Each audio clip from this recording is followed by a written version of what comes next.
പത്തനംതിട്ടയിൽ യൂത്ത് കോൺഗ്രസ് സംസ്ഥാന സെക്രട്ടറിയുടെ വീട്ടിൽ നിന്നും കഞ്ചാവ് പിടികൂടി. 2.5 കിലോയ്ക്കടുത്ത് കഞ്ചാവ് കണ്ടെടുത്തു.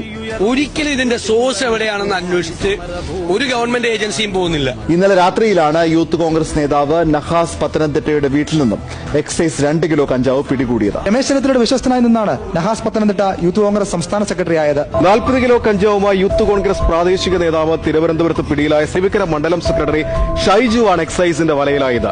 പുതുവത്സര പാർട്ടിക്കായാണ് തലസ്ഥാനത്തേക്ക് കഞ്ചാവ് എത്തിച്ചതെന്ന് ഷൈജു എക്സൈസിനോട് സമ്മതിച്ചു.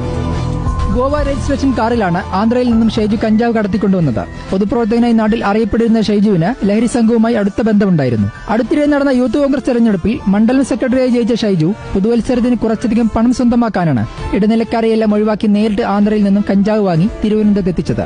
ബാലരാമപുരത്ത് വെച്ചാണ് എക്സൈസ് സ്പെഷ്യൽ സ്ക്വാഡ് പിടികൂടിയത്. വിൽപ്പന നടത്താൻ പദ്ധതി തയ്യാറാക്കിയവരെ കുറിച്ച് എക്സൈസിന് വിവരം ലഭിച്ചിട്ടുണ്ട്. വീട്ടിൽ നിന്ന് കഞ്ചാവ് പിടികൂടിയ സംഭവത്തിൽ വിശദീകരണവുമായി യൂത്ത് കോൺഗ്രസ് സംസ്ഥാന സെക്രട്ടറി നഹാസ്. കഞ്ചാവ് കേസിൽ വീണ്ടും പ്രതിരോധത്തിലായിരിക്കുകയാണ് യൂത്ത് കോൺഗ്രസ്. ഇത്തവണ തിരുവനന്തപുരത്തെ സജീവ പ്രവർത്തകരും അരുവിക്കര മണ്ഡലം സെക്രട്ടറിയുമായ ഷൈജു മാലിക്കാണ് അറസ്റ്റിലായിരിക്കുന്നത്.